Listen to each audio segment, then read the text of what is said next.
네, 매주 월요일 아침 피가 되고 살이 되고 뼈가 되는 경제 뉴스 하는 시간이죠. 슬기로운 경제생활 시간입니다. 이인철 참 좋은 경제연구소장 나오셨습니다. 어서 오세요. 안녕하세요. 네, 이인철 소장님하고 경제 얘기를 하고 나면 사실 저희는 경제 잘 몰랐는데 이 감을 그래도 많이 잡게 된 것 같습니다. 많이 감사드리고 좀 전에 저희가 이제 앞에서 전세 사기 관련해서 얘기를 나눴습니다만은 그 전세 사기 얘기는 그 동네 인천 미추홀구에서 벌어진 이 이제 안타까운 사고와 관련된 시민들의 입장 같은 걸 들어보는 시간이었는데요. 이번에는 좀 더 전문적인 입장에서 경제적인 관점에서 한번 여쭤보는 시간을 가지려고 합니다. 자, 앞에서도 저희가 짚어봤지만 전국적으로 전세 사기 사건이 엄청나게 지금 발생하고 있습니다. 그래서 국회에서는 관련 법안만 30개 넘는 그런 법안들이 지금 있습니다. 그런데 물론 이게 논의도 안 되고 있다 이런 얘기를 하고 있으면서 대책이라고 내놓는 게 정말 실질적인 대책은 하나도 아니다 이런 얘기 나오거든요. 그래서 당정이 발표한 이런 대책이라고 하는 게 과연 제대로 된 대책인지 한번 여쭤보려고 해요. 우선 금융기관의 경매를 최대 6개월 이상 유예하겠다. 피해자들이 원할 경우에는 우선 매수권을 부여하겠다. 장기 저리 대출을 지원해주겠다. 뭐 이런 등등의 지금 얘기가 있습니다만은 이게 현실적으로는 별로 실효성이 없다. 돈도 없는데 어떻게 우선 매수권 준다고 해서 뭘 어떻게 하겠냐 뭐 이런 얘기 있거든요. 어떻게 그렇습니다. 보십니까? 일단은 저는 앞서서 이제 정치적인 문제를 말씀을 네네. 하셨으니까 앞선 코너에서 저는 경제적인 측면에서 좀 들여다보면 사실은 이 미추홀 전세 사기 사건이 지난해 8월부터 불거졌어요. 네, 맞습니다. 그러면 앞서 말씀하셨던 것처럼 여야는 30여 개 관련 법안을 해놓고도 단 한 건도 통과시키질 않았어요. 그래서 하물며 임차인의 국세 미납이라든가 네. 이것도 4월 18일 통과했습니다. 아, 가장 먼저 통과도 통과한 하긴 했네요. 그래도 4월 네. 18일 문제 3명의 극단적인 선택을 하니까 그때야. 그러니까 여야 둘 다 책임 있는 거예요. 그러니까 세금을 먼저 공제하고 나머지 가지고서 피해자들이 주든지 말든지 하자 이렇게 그게 했는데 아니라 그러니까 임차인이 주입주인이 집주인이 과연 국세를 납부했나 제대로? 그러니까 그 확인할 수 있는 네. 집주인의 정보를 국세 미납 여부를 확인할 수 있는 게 4월 18일 날 통과됐어요. 그러니까 지금 현재 얘기되고 있는 게 우선 이런 경매 같은 거 해서 돈을 낙찰을 받았다 하더라도 네. 예를 들면은 세금이 먼저 있으면 세금 먼저 공제하고 나머지는 채권자들께 알아서 해라 이런 것도 지금 이제 안 돼 있어요. 안 하자고 했는데 그것도 지금 네, 말만 돼 있고 말만 돼 하나도 있고 지금 안 돼 있어요. 법안으로 지금 뭐 완벽하게 되어 있는 게 아니에요. 아니에요. 자, 그래서 사람들이 헷갈리고 있는 중이었는데 맞아요. 지금 말씀하신 것처럼 좀 전에 말씀하신 그 부분 정확히 다시 뭐라고 말씀했어요? 그러니까 네. 맨 처음에 이런 이제 빌라나 연립의 특징은 시가가 형성이 안 돼 있고 새 집일 경우에는 굉장히 고가에 들어갈 확률이 그렇죠. 높으니 예. 자 그러면 저 집주인이 과연 선순위 근저당은 얼마나 잡혀 있지? 혹시 채무. 맞습니다. 왜냐하면 은행의 근저당이라는 건 120, 130%까지 잡았기 때문에 내가 1억에 들어갔는데 분명 1억 3천 잡혀 있다면 나는 들어가자마자 손해예요. 그렇죠. 그러니까 그런 집주인이 채무 관계, 근저당 설정 관계 이건 확인할 수 있는 그 법안이 4월 18일 날 통과된 거예요. 그러니까 그 전에는 사실은 여야 둘 다 손 놓고 있었어요. 아니 그 전에도 그 얘기 계속 나왔거든요. 그러니까 임차인이 들어가기 전에 이 집이 정말 제대로 깡통인지 아닌지를 미리 알아보자. 알아야잖아요. 왜냐면 그래야지 막잖아요. 임대인이 그냥 집주인 이름은 있지만 현실적으로 정말 돈이 있는 사람인지 없는지 알아야지 우리가 들어가니까. 맞습니다. 입주인이 허락하기 전까지는 몰라요. 그렇죠. 그걸 알아보겠다고 한 게 작년에도 나온 얘기고 계속 나온 나온 얘기였는데. 얘기인데 계류돼 있다가 4월 18일 날 아, 극단적인 세 명의 그 선택을 하니 그때야 여야가 그 부자부자 서로 자탄만 하는 거예요. 그러니까 아직까지도 그 얘기 나온 지 한 달 됐는데 아직까지도 법안 통과가 안 되고 있다가 4월 18일 날. 이제서야 통과가 네, 지난주에 돼가지고 통과된 거예요. 세상에 그랬군요. 네. 그러니까 현실적으로 말로만 떠들었지 제대로 된 둘 게 다 하나도 똑같아요. 없었다는 여야가 거네. 둘 다 똑같아요. 남 탓, 그랬군요. 제 얼굴에 침밖이에요. 그러네요, 그러네요. 자, 그래서 어쨌든 간에 이제 그렇게 됐는데 지금 그럼에도 불구하고 당정이 어쨌든 전세 사기 대책 주된 내용으로 뭐 이런 거 들어가 했어요. 이게 현실성이 있겠냐 이걸 물어보는 그러니까 거예요. 크게 네 가지예요. 일단 네. 경매 6개월 이상 유예하는 조치를 신속하게 추진한다. 근데 이거는 뭐 이미 실효성이 없다고 나왔어요. 왜냐? 네. 대통령이 경매 중단하라고 했는데 그 다음 날도 똑같은 피해 주택 경매가 낙찰됐고요. 그 다음 날도 계속 낙찰되고 있어요. 네. 이건 법으로 강제할 방법이 사실은 없어요. 그러니까 특별법을 제정해서 앞으로 추진하지 못하게 하겠다예요. 그래요. 예? 그리고 또 하나가 그러면 두 번째는 뭐냐? 야, 피해자들한테 우선 요구했던 거예요, 피해자들이. 너무 왜냐? 경매가 진행되면 낙찰자가 생기게 되면 분명히 퇴거 압박이 나오거든요. 네. 퇴거 압박이 나오고 퇴거해버리게 되면 그분은 전세보증금을 완전히 놓치게 돼요. 그렇죠. 그 집에 등기하기 안 살고 전까지는. 있으니까. 예. 네. 그러니까 그런 걸 막기 위해서 우선 매수권을 달라라고 했어요. 맨 처음에. 그러니까 우선 매수권을 주겠다라는 게 안에 들어가 있는 거예요. 이게 그러니까 특별법 제정이 돼야 되는 거지 아직 아니에요. 아무것도 지금 된 게 된 게 없네요. 없어요. 네. 그다음에 또 세 번째가 뭐냐? 세 번째가 그동안은 이제 공공매입이나 돈 들여서 이 피해 주택을 매수하지는 않겠다라는 게 정부의 입장이었어요. 네. 근데 당정이 어제 나온 건 전세 사기 주택을 LH가 매입해서 피해자한테 빌려주겠다. 저렴하게 임대를 주겠다. 이게 새로 나온 거고요. 그다음에 네 번째가 뭐냐? 야, 이건 기업형 전세 사기야. 기업형 전세 사기라는 건 처벌도 강화해야 돼. 왜냐? 이 얘기 왜 나오느냐? 남모 씨, 62세 남모 씨가 구속돼 있는데 이 사람이 호화 변호인단을 꾸렸어요. 네. 돈 없다는 사람이 피해자들 전세 사기친 돈으로 호화 변호인단을 꾸려서 빠져나갈 구멍을 만들고 있다는 겁니다. 그러면 그 이전에 이건 분명 범죄 수익이잖아요. 네. 그러면 보존해 줘야죠. 범죄 수익을 먼저 묶어놔야죠. 묶어놔야죠. 네. 쓰지 못하도록. 네. 묶어놔야지 정상이잖아요. 그렇죠. 그러니까 그게 안 돼 있다는 거잖아요, 지금. 그러니까 우선 매수권 부여하는 것도 뭐 돈이 있어야지 그 집을 살 테니까 그것도 현실성이 좀 없는 거 아니냐 이런 얘기. 물론 전체적으로 다 법도 아직 미비돼 있습니다. 말로만 지금 되고 있는 거니까. 맞아요. 두 번째는 금융기관이 경매를 6개월 유예해 주는 게 무슨 실질적인 문제 해결이냐는 거죠. 그러니까 6개월 있으면 또 다시 올라갈 텐데. 맞습니다. 6개월 동안만 해준다고 하더라도 이제 이분들은 워낙에 그 사이에 쫓겨난 분들이 계세요. 이미 경매 퇴거 조치하신 분들이 계시기 때문에 그런 분들 때문에 이제 했던 거고, 물론 정부의 이제 고민도 이해는 갑니다. 왜냐하면 이걸 예를 들어서 정부가 공공자금을 대서 매입하게 되면 이건 케이스가 돼요. 왜냐? 이게 지금 구별을 할 수가 없어요. 전세 사기 사건인지 앞으로 야 집주인 입장에서 이제 나 돈 없어, 내줄 돈 없어. 네. 그리고 이제 나자빠진 경우에는 민사의 문제인지 형사의 문제인지 구분이 안 되는 구별이 거죠. 안 돼요. 그러면은 왜 특히나 이 전세 사기 피해 사건의 근저당을 다 조사를 해봤더니 전부 다 120 내지 130%로 근저당을 채권돼 있기 때문에 정부가 그걸 매입하게 되면 다 채권자들한테 돈이 가.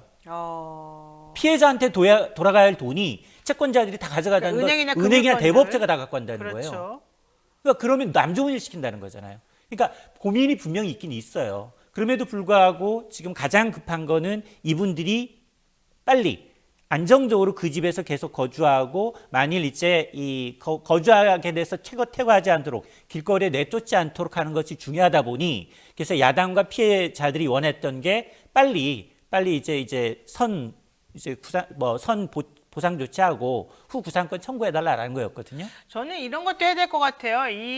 지금 이렇게 빌라나 뭐 이런 곳에 왜 깡통이 되겠습니까?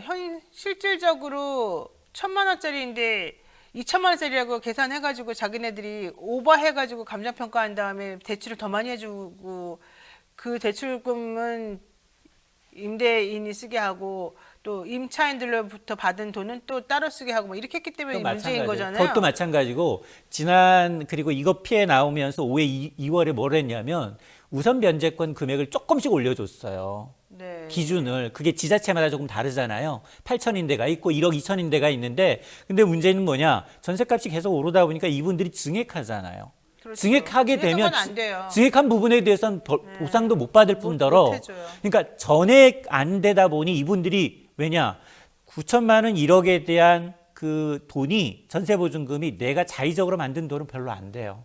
70~80% 이상이 대출을 받으신 분들이에요. 그러다 보니 이분들이 부모님한테 마지막 유언이 2만 원만 보내달라는 유언이었단 말이에요. 그러니까 어쨌든 그래서 지금 상황이 그러니까 제가 봤을 때는 피해를 임차인들만 고스란히 후순위권자들만 고스란히 받게 하는 거는 너무 부당하니까. 맞습니다. 그래서 현실적으로... 국세 같은 것도 뒤로 밀려주고 이분들이 먼저잖아요. 세금을 먼저 뜯어내는 게 문제가 아니라. 말을 못하게 하네. 그러니까 현실적으로 예, 그러니까 지금 말씀하신 것처럼 세금 먼저 걷어가는 건 이제 좀 바꾼다고 하니까 그거는 지켜보도록 하고 일단 안분해서 이 금융기관에서 예를 들면 1,000만 원 손해봤으면 1,000만 원 다 가져가게 하지 말고 근데 이 거기서도 금융기관이 대부분 다 대법제들이. 그러니까 그건 이제 특별법으로 그렇게 만들어야 된다고 내 말은. 말을 좀 하게 좀 해주세요. 오늘 왜 이러시는 거야 도대체.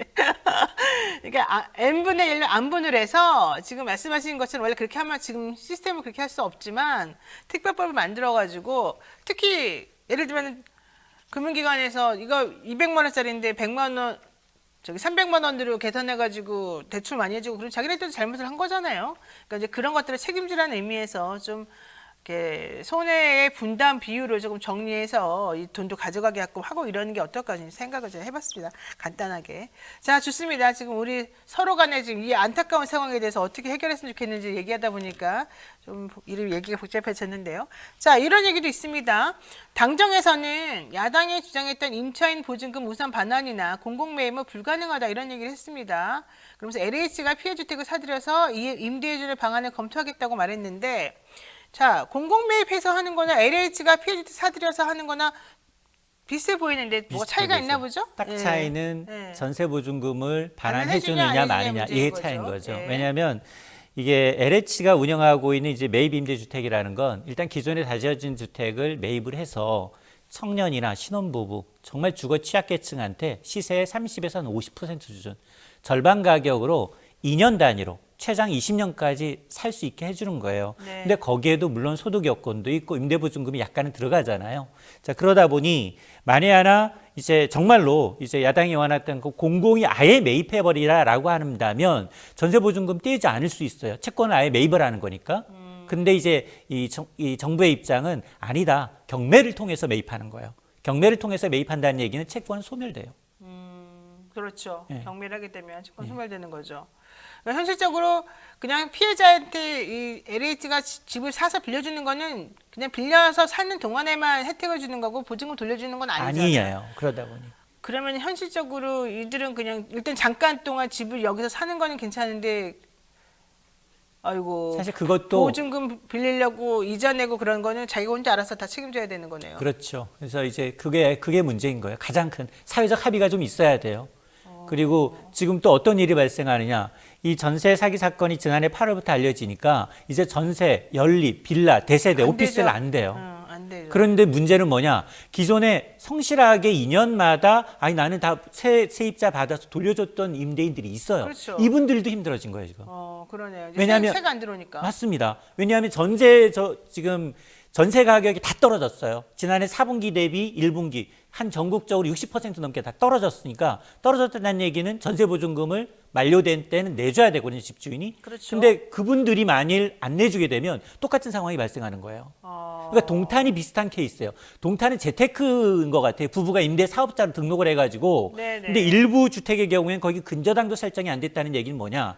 근저당이 설정된 것으로 돌려막고 한 게 아니라 이분은 정말 재테크한 거예요. 그러다 시장이 이렇게 전세 시장이 죽으니까 피해를 본 거거든요. 그러니까 이런 거랑 구별이 안 된다는 거예요. 그러네요. 악의적으로 갖고 있냐 처음부터 공인중개사 그다음에 분양사들 그리고 이제 브로커들 껴가지고 아주 교묘하게 보증금만 갖고 또 사고 또 사고 또 사면서 폭탄에 돌렸느냐. 네. 그런 사람과 그렇지 않은 사람을 구별할 수가 없는 거예요 지금. 그러네. 이른바 갭 투자자더라고. 해결이 안 되는군요. 자, 두 번째 시즌 넘어가겠습니다. 우리나라 수출이 7개월 연속 좀 큰 폭으로 줄어들고 있습니다. 무역 수지는 14개월 연속 적자를 기록하고 있는데 환율은 반면에 연중 최고치를 지금 기록하고 있다고 합니다. 우선 이달 20일까지 우리나라 수출 7개월 연속 감소세라고 하는데 이건 어떻게 되는 겁니까? 그렇습니다. 지난달까지 이미 6개월인데 이게 10일 단위로 통계가 나오는데 이달 20일까지도 또 수출이 11% 줄어서 적자입니다. 이런 추세로라면 뭐 열흘 남았지만 7개월 연속 적자가 분명한데요.